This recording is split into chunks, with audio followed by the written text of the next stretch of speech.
Olá, começa agora mais uma edição do Jornal de Notícias Camilo e trazemos para todos vocês uma reportagem especial sobre o exame do pezinho. Prezados pais de família e a sociedade de um modo geral, estou encaminhando um vídeo para o seu conhecimento. É questão de saúde e, partindo deste princípio, seria muito interessante você assistir. Peço um pouco de paciência, pois o vídeo é um pouco extenso, mas é de extrema importância para você, pai, você, mãe e você, avó. Desde já, muito obrigado pela atenção de todos. Segue o vídeo.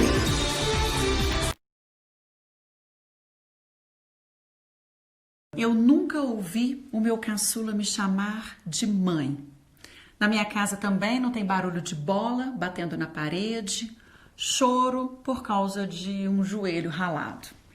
E como eu tava com saudade desses sons da infância. Quando o Theo nasceu, meu outro filho já estava com 10 anos e eu sonhei muito, muito em reviver todos esses sabores que um bebê traz para uma casa.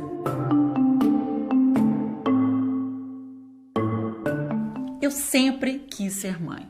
Meus meninos já tinham até nome escolhido. Na fazenda do meu pai, no interior de Minas, eu cresci cercada por Joões. O João que cuidava do gado, o outro João que estava ali na lida, no dia a dia, ao lado do meu pai. João. Eu sabia que um dia eu teria o meu João. Depois, na adolescência, numa aula de história, diante das nossas caras assim, apáticas, o professor Elias Bravo bateu o pé no chão e gritou: gente, vocês estão entendendo o que eu tô falando? Teocentrismo? Theo é Deus, Deus no centro do universo.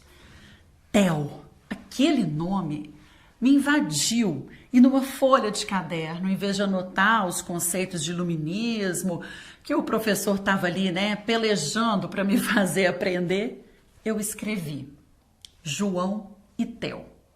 Mas em algum momento, uma página desse meu conto de fadas foi trocada. Os meus meninos vieram. O meu João tem 15 anos. O meu Theo tem 5.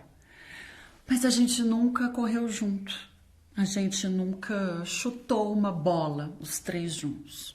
E não iremos. O Theo não senta, não anda e não fala. Minha gravidez não deu o menor sinal de que esse novo enredo iria tomar conta da minha história tão sonhada. O parto, muito menos. O Theo nasceu perfeito. Nota Upgard 9/10. Não ficou roxo, chorou na hora. A minha cesariana foi assim super tranquila. O Theo foi logo pro quarto comigo, sabe? Mamou e a gente teve alta 2 dias depois, juntos. Naquele instante da minha vida, eu exalava felicidade. Até que lá pelo 5º mês, o impensável começou a acontecer. O Theo era um bebê mole demais. Ele não firmava a cabeça, ele nunca chupou o pé, ele não segurava um brinquedo. Parecia um bonequinho de pano. Outras 3 repórteres do meu trabalho tiveram filhos praticamente na mesma época que eu. Catarina, Gael e Miguel. Aqueles bebês eram a prova viva de que tinha alguma coisa errada. A diferença entre o meu menino e os das amigas estava demais. Um dia também a pediatra me perguntou: e aí, Larissa, que gracinha ele já está fazendo? E eu não tinha nada para responder, nada para contar. A pediatra me olhou firme. Acho que você tem que preparar o seu coração. E uma ressonância mostrou que em algum momento o Theo tinha perdido neurônios. E 2 palavras nesse momento dividiram para sempre a minha vida. Paralisia cerebral. A lesão até que não era grande e era só num canto da cabeça aqui atrás, um lugar que chama núcleo da base. Essa região do cérebro é responsável pelo tônus muscular, essa capacidade que a gente tem de ficar assim em pé, com um bom controle motor. Por isso era tão difícil para ele segurar a cabeça, segurar um brinquedo na mão. O Theo já estava desde sempre numa luta constante ali contra a gravidade. Na primeira noite daquele dia da ressonância, depois que a casa dormiu, eu me lembro bem. Eu escorreguei as minhas costas pelo azulejo do banheiro frio e chorei alto. Tão profundo que piscou uma mensagem no meu celular. Precisa de um abraço? Era uma vizinha ouvindo meu pranto de um outro andar. Sim para ela e sim para todos. Para o resto da vida, eu acho que eu vou precisar de um colo. As mães de crianças especiais com deficiência vão precisar de colo, de afeto. Porque nada cura uma dor dessa. E além de colo, eu precisei também arrumar força. Força para cuidar do filho mais velho, sem perder o zelo, a atenção, para fazer o filho mais novo acreditar que tá normal viver assim, sem andar, que é bom também viver assim, que vale a pena e que a gente vai lutar sem desistir, rindo de preferência. E como o Theo ri, acho que essa lição deu certo. O sorriso do Theo é a marca registrada dele e a empolgação, a disposição para a vida também. Outro dia, numa festa de criança, ele quis porque quis descer na tirolesa. O buffet naquela hora, gente, parou. Teve choro, teve flash e repeteco, o menino desceu de novo. Com esse tsunami, ainda que de muito amor que chegou na minha vida, o meu tempo, o meu salário, foi tudo revirado. Físio, fono, terapia ocupacional, ecoterapia, musicalização, esporte terapia, aula com uma tutora ao lado dele, nada dava. Faltava grana, faltava minuto até para eu comer com calma. Eu corria. Como eu corria para dar tempo de tudo. Nos primeiros anos de vida do Theo, eu trombei o carro mais que nunca. Eu senti o coração aqui na boca mais que nunca. Eu vivia mais ansiosa. Com medo de morrer, com medo de ninguém cuidar dele, com medo dele ser triste, com medo dele ser ignorado, excluído. E eu cedi. Eu que não tomava remédio nem para dor de cabeça, eu encarei um antidepressivo, 150 miligramas. Eu sempre soube que eu jamais ficaria assim num quarto escuro, desistiria da vida, dos meus meninos, do meu trabalho. Aliás, esse diagnóstico de paralisia cerebral saiu numa segunda-feira e na quarta a minha licença maternidade já estava acabando. E na quarta eu já estava lá na TV, de microfone na mão. Aí, a TV ofereceu para eu não voltar a trabalhar, mas eu não quis, eu quis continuar. Nunca combinou comigo me render. Eu queria continuar, eu queria seguir. Eu até estava executando bem essa nova rotina, só que eu precisava voltar a respirar, acreditando que daria assim para ser feliz de novo. E aquele remédio me trouxe isso de volta. E foi bom porque eu precisava seguir cuidando dos meninos e seguir para descobrir o que tinha matado os neurônios do meu filho. Era o que eu me perguntava toda noite. Quando a casa dormia, eu ia para a janela e me perguntava o que deu errado. Que hora o meu menino perdeu o neurônio? O médico que fez a ressonância sugeriu falta de oxigênio em algum momento, ou no parto, ou em algum momento ali perto do parto, um pouco antes, do nascimento. Os neuropediatras seguiram a mesma linha. Eu sonhei com obstetra, eu revisitei cada cena da minha gravidez. Será que tinha sido aquela taça de vinho que eu tomei grávida? Aquela tarde que eu passei tranquila numa piscina quente, curtindo meu barrigão? Foi uma tortura. Eu voltei na obstetra. Nada, minha filha, nada. Ela me respondeu emocionada, verdadeira, abraçada fortemente em mim. Nada deu errado no seu parto. Aquela noite foi tudo perfeito. E eu jamais te esconderia alguma coisa que tivesse acontecido. A saga então começava. Eu troquei de neuropediatra 1, 2, 3 vezes, até que um dia o Sara Kubitschek ouviu os meus apelos e me chamou para uma consulta. E veio o choque. Os exames mostraram que o que estava matando os neurônios do meu filho era comida. E comida boa. Feijão, carne, ovo, leite, até o meu leite.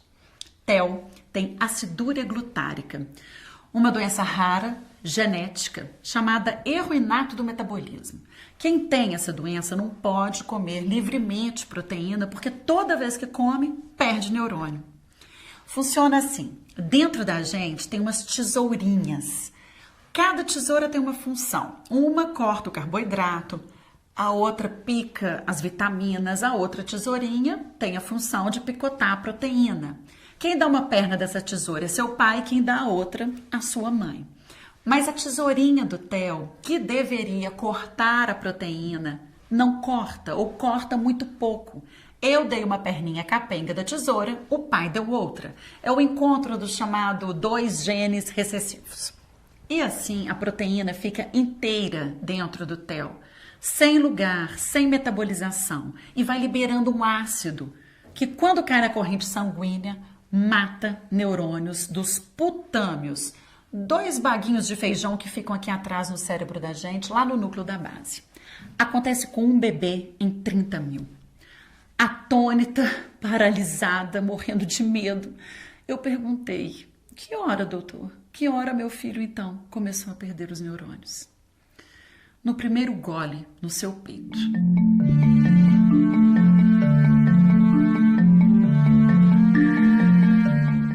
E depois, a cada papinha, com carne, ovo, feijão. Eu matei os neurônios do meu filho.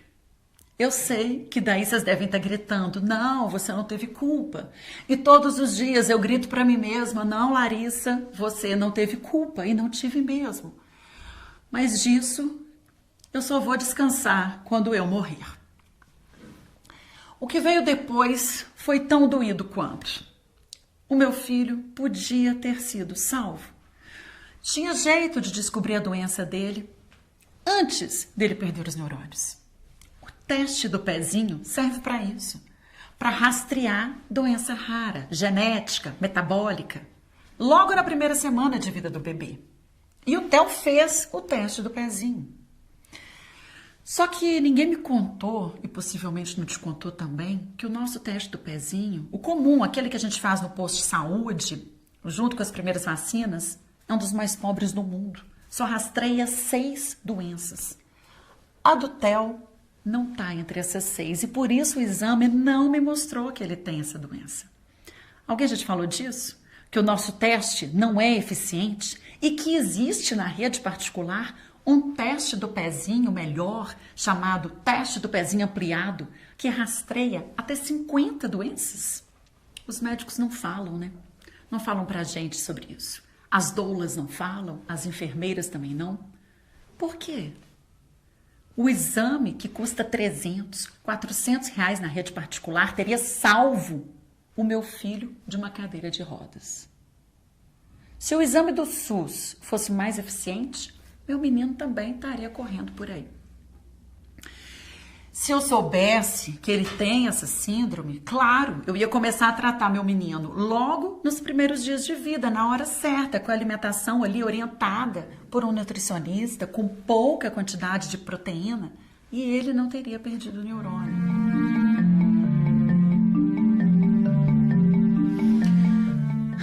Depois que o luto passou, ou que eu aprendi a conviver com ele, depois que a minha alegria achou lugar de novo em mim, e quase que sem remédio, tá? Porque agora eu já tomo só 37 daqueles 150 miligramas, eu pensei: o que eu vou fazer com isso? O que eu vou fazer com essa história? Não dá para guardar essa tragédia, esse drama, essa injustiça que aconteceu comigo, com o TEL, só lá para casa, para minha família. Não dá. Eu fui para a TV, eu fiz uma série de reportagens sobre doenças raras, sobre a ineficiência do teste do pezinho. Eu participei de vários programas sobre saúde. Eu contei e recontei essa história do TEL, como eu estou fazendo aqui. E foi aí que um dia eu conheci o Instituto Vidas Raras, uma ONG que tem uma petição pública para ampliar o teste do pezinho do SUS, de 6 para 50 doenças. Com 1 milhão de assinaturas, o Ministério da Saúde é obrigado, porque vai virar lei, é obrigado a melhorar o exame do SUS. Então eu passei a pedir assinatura em cada esquina. Comecei a frequentar também a Assembleia Legislativa do meu estado, não como jornalista que eu estou sempre lá, mas como a mãe de uma criança com deficiência que não precisava ter sequela. E de conversa em conversa com os deputados, com o governo de Minas, eles aprovaram uma lei para melhorar o exame, pelo menos por aqui em Minas Gerais. Eu passei também a fazer muita palestra, a dar coragem para essas mães, a socorrer meninos que tiveram um diagnóstico tardio como o meu. E como conseguir uma lata de leite que custa R$2.000 e dura só 15 dias? Onde fazer reabilitação, físio, fonoteó, ecoterapia sem gastar tanto? Depois desse furacão, agora tá tudo no lugar. Ou talvez o furacão ainda esteja ao meu redor, mas ele assim perdeu a força sobre mim, né? Tá tudo ajeitado, sabe? Eu tenho tempo, eu dou conta do meu orçamento, aqueles meus sonhos de mãe se ajeitaram. É o que eu falo para as famílias. Calma, gente, dói, mas as coisas se ajeitam. Hoje eu sou extremamente feliz de novo, como eu sempre fui. Eu amo demais os meus filhos, dou conta da vida com eles, amo o Theo como se ele fosse qualquer menino típico. Eu nem lembro que ele tem diferenças. E também não penso mais se um dia ele vai falar, se um dia ele vai andar, se um milagre desses acontecer, eu bato o joelho no chão e agradeço. Mas eu nem conto com isso mais. Eu apenas sigo cuidando do Theo e vivo o Theo como ele é. E ele é demais. Eu não sofro mais pensando se foi Deus que quis assim, se Deus me esqueceu, se é uma coisa de outra vida que a gente está compensando agora, se foi simplesmente loteria, genética. Deus me esqueceu? É missão? Muita gente fala, né? É uma missão. Bom, se for missão, pelo menos eu acho que a gente está fazendo bem o dever de casa. Porque eu estou fazendo da história do Theo, junto com a minha família, um caminho para transformar esse teste do pezinho. Que está muito errado, gente. Está muito errado. Todo ano no Brasil nascem 5.000 crianças que ou vão ficar cegas, ou vão ter paralisia cerebral, entre outras sequelas, como o meu filho. Porque o teste do pezinho público não vai rastrear a doença dessas crianças. E os pais vão perder a chance de agir na hora certa, de começar a tratar na hora certa. Só que a boa notícia é essa: com 1 milhão de assinaturas, a gente salva esses meninos. A petição está em pezinhonofuturo.com.br. Pelo Theo, não dá para fazer mais nada. O meu filho já está numa cadeira de rodas. Mas pelos Theos que virão, eu e você podemos e devemos fazer muito.